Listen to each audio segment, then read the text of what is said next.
before we head out to lunch, but it's been an absolute pleasure to have the three of you joining us here today. Before I get into the wallet wars, big congratulations to Peter Elbers and Indigo. They've started flying business this morning. Today's your first flight, Peter? Today morning itself, yeah. We started today after 18 years. Indigo is moving into a new space, and today we started the business class flights between Delhi and Mumbai. We're very excited, obviously. I would imagine. So that brings me to my very first question. Let me start by asking you. Obviously, the decision after 18 years for Indigo to bring in a business class, which is something that you absolutely said no to as long as you've existed. That tells you about, A, the change in consumption, the change in customer preferences, and of course, the vacuum in the Indian aviation market as well. So using that as the peg, lay out for me, Peter, the consumption thesis that you're betting on. Well, thank you, Shireen. You're absolutely touching upon all these points which are really there. I mean, Indigo moved in a time span of just 18 years from its inception to 100 million customers a year. But in these 18 years, India has changed enormously, and India will continue to change. And listening to some of the previous speakers, I think that's all out there. And today we fly 20 a day, or actually 40 sectors a day between Delhi and Mumbai, over 30 a day between Delhi and Bangalore. That changing India and that entrepreneurial India and that aspirational India really, I think, deserves a product and is waiting for a product which is cost competitive but yet serving the aspirational needs. So the timing is actually right now and right here. Well, speaking of the timing being right now and right here, I want to take a leaf out of what Mr. Kotak said, taking Indian brands global. And Indigo is attempting to do that. You're, of course, flying international, and you hope to fly more and more international. And I know the aspiration is to take Indigo as a local Indian brand and make it a global aviation player. Yeah, with a lot of pleasure. I've been just listening to Mr. Kotak here, and I think all the points he was making are absolutely very valid for aviation. I mean, Indigo is the 7th largest airline in the world when it comes to daily departures. India is not the 7th largest airline in the world when it comes to brand awareness or when it comes to global presence. So our Indian bases and foundations really are a great foundation to move more international. And I guess for way too long, Indian aviation has been outsourced, if you wish, to places outside India. And I think with our plans and our ambition, we start to grow enormously. Today we do a little over 30 international destinations. By the end of the year, 40. We have new planes coming in pretty much one every week. And from there we'll expand our wings and giving wings to the nation to go actually to all these corners of the world. Well, giving wings to the nation, that's the aspiration that Indigo is working with. Rohit Java, let me come to you. SE pointed out, and I think that was a fabulous headline, that Hindustan Unilever is the heartbeat of Unilever. So, you know, take me through what is responsible for HUL becoming the heartbeat of Unilever, and what does your heart beat for here as far as the Indian wallet wars are concerned? Yeah, look, we've been here for 90 years, and the mission with which this company was born and led right from early days by Indian leaders is what's good for India is good for HUL. And recently when our global CEO Heinz Schumacher was here, what's good for India is good for HUL, is good for Unilever. Because basically now we are almost 13–14% of Unilever globally.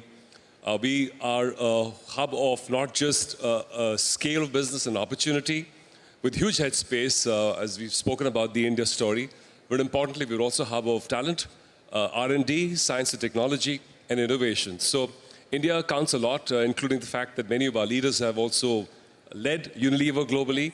So it's a truly the heartbeat. The heartbeat of Unilever. You know, Rohit, let me build on that, because you said that it is a significant contributor to Unilever, 13–14% being driven here from India. As he also talked about the 2030 vision that you have, what do you believe you can potentially do in the next 5 to 7 years? I mean, what could that number be over the next 5 to 7 years on the back of the trends that you're betting on in India and the per capita consumption expectation that's expected to move up? Yeah, look, when we look at we look back 10 years and look forward 10 years and look at neighboring markets, and I've said this before, the per capita consumption of markets like Indonesia, more like 4 times of where we are in India today, by and large, across categories. You could have the same story with Thailand, India, China. So when you compare these markets, you clearly see that there's a massive unlock that's bound to happen across categories. And because India is not one, and India is a segment of many different income stratas, you already see the categories taking off.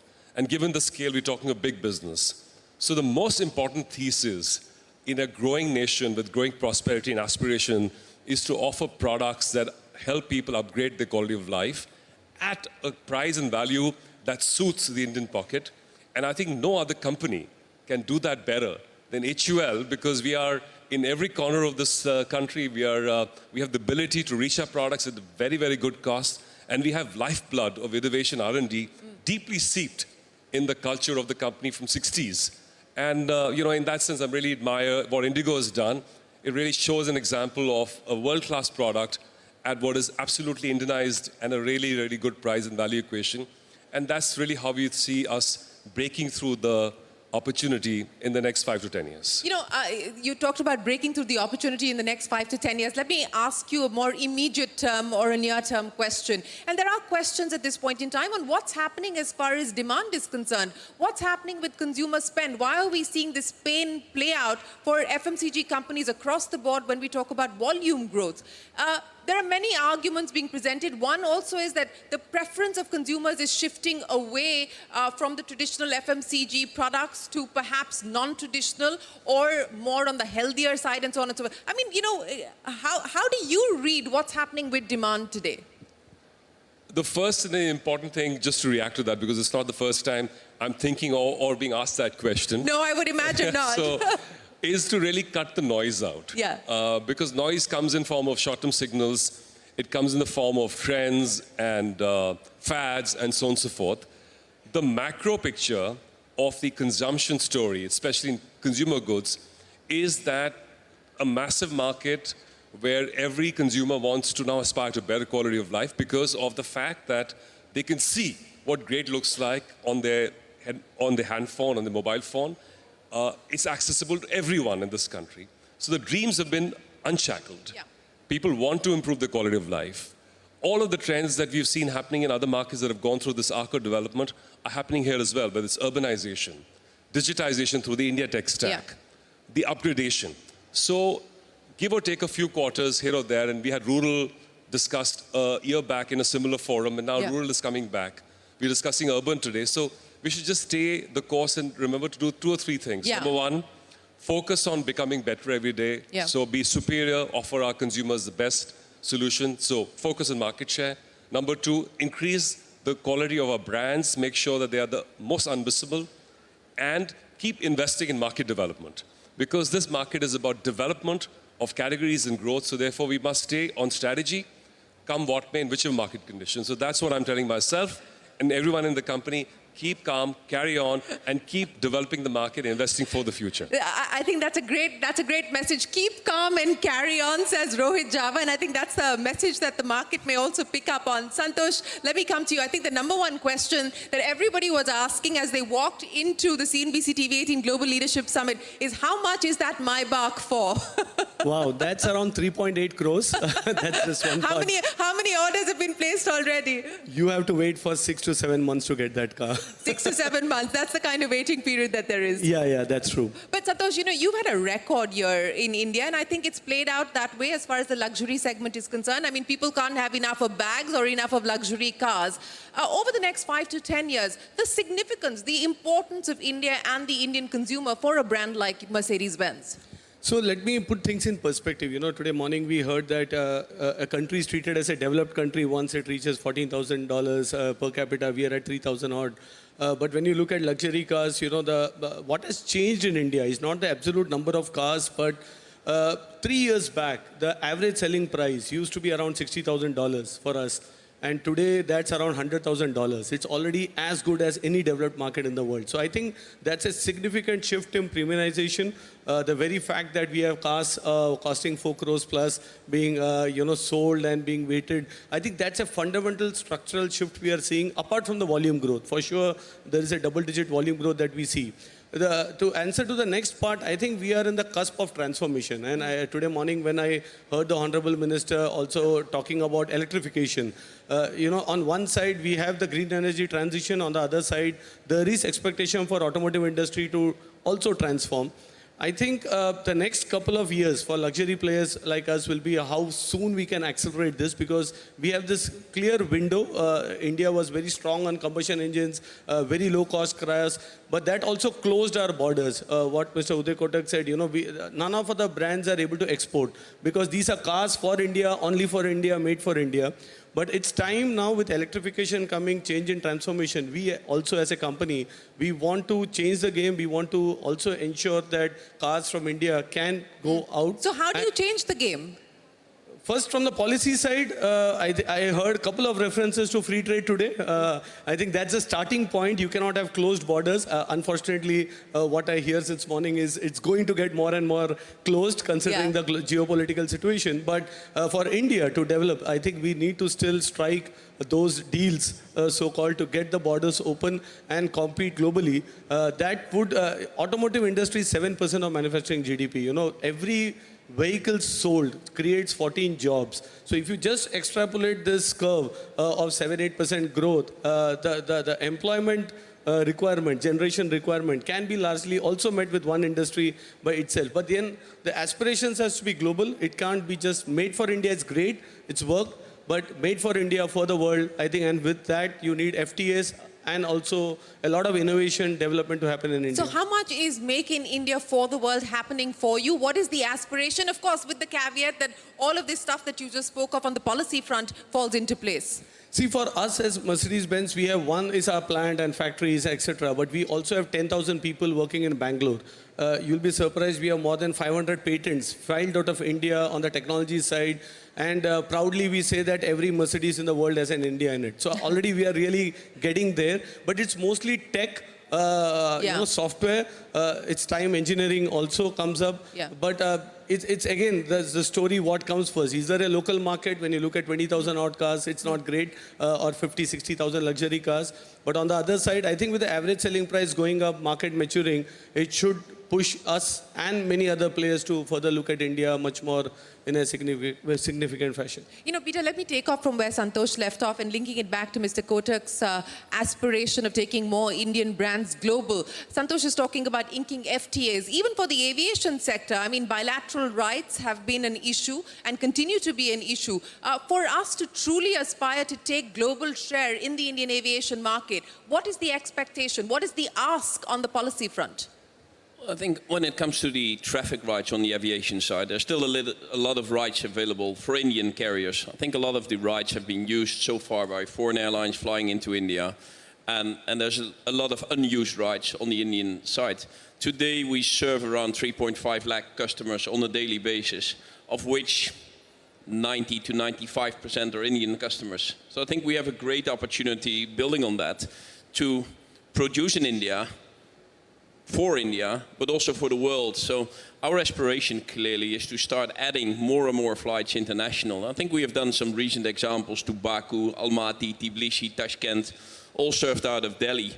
If you would have said 3 years ago, would Indigo fly to these places? People said, no, probably not. So what we do, we build our domestic network. Pondicherry was announced yesterday as almost our 90th domestic destination, but even more so international. I think that international traffic right regime still has a lot of opportunities to grow for Indian carriers. And there's quite a few places in the world where there's foreign airlines flying into India and Indian airlines are not really present. So I think for the time being, there's still a lot of room available. And of course, we engage with the government wherever rights should be opened up. And some countries, and I think Thailand is a great example, they're opening up their borders, they waive the visas for Indians, and what they see is a herd of Indian tourists coming in. And I think there's an enormous potential for the Indian consumers to travel, but also for the foreigners to come into India. No, and that is a significant driver as far as the economy is concerned, even from a jobs perspective. But Rohit, let's talk about, again, India's significance as far as Unilever is concerned from an IP and an innovation point of view also. And what is driving that, what's happening as far as the product pipeline is concerned. And more importantly, as you look at the next 10 years, what are the 3 or 4 big bets that you're willing to take on the back of what you believe the Indian consumer is going to be willing to pay for? Well, to begin with, I think the source of strength of the country is its people, not just as a consumer market, but the sheer human capital. You see that, in the case of Unilever's context, being brought to life in 2 ways. If you went to Bangalore, we took our global CEO there to show him 2 great assets built over decades. One is our, what we call UniOps GCC, 2,000 strong, with a massive partner system, which is now doing absolutely cutting-edge work. 40% of our global GCC now is in India and will grow. And we have cyber security, AI tools, all being led out of India, products being built. In fact, in a conversation with Jensen Huang some weeks back, he said, India should be exporting AI. So that is sort of the vision we have, we could have potentially for that kind of capability. We have 3 research centers in India, 800 odd scientists, many IPs to their credit. Insofar as the work is concerned, a lot of the work is being done here is for the global use as well as for the India use. And to your last question on where are we betting on, we have 4 big categories: home care, personal care, beauty care, and food. By and large, in all of those 4 big verticals, we have a huge, huge headspace. We're globally aligned. All of those categories are important for us and for Unilever. So it would be wrong to say one or the other. I think we have big headspace in all those 4 categories. Within these 4 categories, new opportunities that are specific to the needs of the Indian consumer? Is there anything that the Indian consumer is telling you that's different from what you're hearing from your peers elsewhere? Well, I think in large measures, many of the benefits and categories and formats, you take the example of home care, which is one of our big iconic categories. We went from bars to powders to liquids to capsules and potentially sheets, as formats of washing laundry, given the example Essie gave you on that in the morning. So we've seen the upgradation across all these formats. They've all come into India as well. But what does change are 2 things. All of these product formats are customized for the Indian wash habit, in fact, customized for many Indias. And secondly, price value also plays a very, very important part, that it has to be at a price point where actually the markets can be opened up. And I think I just want to make a point in closing around exponential thinking, because if 90% of India is yet to be built, if all categories have to be 4 or 5x, we have to start envisioning today, when we all sit in a room, in not a linear fashion, non-linear fashion, what we can do in every category, because at this point, I think sky is the limit, but we have to be patient and focused on the long term. Well, patient and focused, but let me get you to comment on what we heard from Minister Goyal. And he said that Indian companies need to price much more competitively when we talk about demand. Is there room at this point in time, given where commodity inflation is, to do that? I think pricing is all very category specific and market specific, and in most categories, certainly we play, which is totally free market, is very, very competitive. We compete with local players, regional players, global players, D2C players. So I think pricing, we have to be very, very lean to make sure that we are just rightly priced for our brands, and we have portfolio brands ranging from Clinic Plus on one end in hair to Tresemme, and we'll be going up further in that market. So we serve all segments, from 1 rupee sachet all the way to 600 ml or a liter bottle. Yes, and of course, 4 crore rupee cars as well that the Indian consumer is picking up on. So Santosh, what should we expect as far as growth for you is concerned, given the consumption trends that you're working with? Yeah, I think on the pricing topic, I can also say even luxury customers are value conscious. So it's not sensitive at a price point, it's value. And for sure, but what to expect, I think the transformation will get in cars with some technology that we have never ever seen. A lot of time will be given back to the driver. So a lot of autonomous trends. Even in India, we are seeing a strong uptake for a lot of autonomous features, ADAS features, a lot of connected cars, a lot of e-commerce. You'll be surprised, we have done close to 40,000 crores in last 3 years via direct to consumer, out of which 8,000 crores of Mercedes-Benz cars were sold online. So when you put that number, it's a lot of e-commerce transactions also happening. So a lot of convenience for customers to shop online, to purchase online. So the buzzword is, on the other side, there is no luxury without sustainability. So a lot of sustainability, not just electrification of cars, but Yeah. recycling, repurposing will also come in. Peter, let me ask you, we're seeing consolidation in the Indian aviation market. We've just seen the Vistara Air India merger also coincide with your new offering. Is this good news for airlines like yourself? Does it give you more pricing power? And what about the consumer? What should we expect? Look at a country of the size and scale and potential of India. We should have airlines like banks, like consumer products, which are matching the size and the scale and the potential of the country itself. So the fact that now there are some larger airlines emerging in the market, it's exactly the same trend as what's happening in other parts of the world. So this consolidation phase that has taken place in the US, it has taken place in Europe, and it's taking place in India itself now. So, if we want to compete and bring India to the global stage, we need airlines matching that size. And Indigo clearly is going to be one of them. We're going to double in size in the next couple of years. Today we have a little over 400 aircraft, and we have another 950 on order. So that's sort of the growth trajectory we're in. And maybe just to reflect on the pricing side, I think India, by a long margin, is the most competitive market in the world. And I would invite you to look at some of the prices between Delhi and Ahmedabad, and you see the prices as low as 2,500 rupees. I mean, we start today our business class fare for 18,000 rupees. So I would like just to underline the value-conscious consumer will be there, whatever market segment you're in. And I think at Indigo we serve all these different market segments. But that in itself, and I think that's an incredible asset for Indian companies, because if you can address the Indian market, the value-conscious, price-sensitive, cost-driven market, you should be able to compete international. So I'm very confident that with our international expansion and our Indian cost levels and competitive levels, we should be able to compete. You should be able to compete. So India prepares you for the world. Now the question is, how soon do we actually take share? Global share is the big question at this point in time. I'm going to end by asking each one of you to leave us with a number. And I'm not asking for the next quarter, so feel free to be much more forthright with that. One number over the next 5 years that you're going to be focused on from a HUL perspective.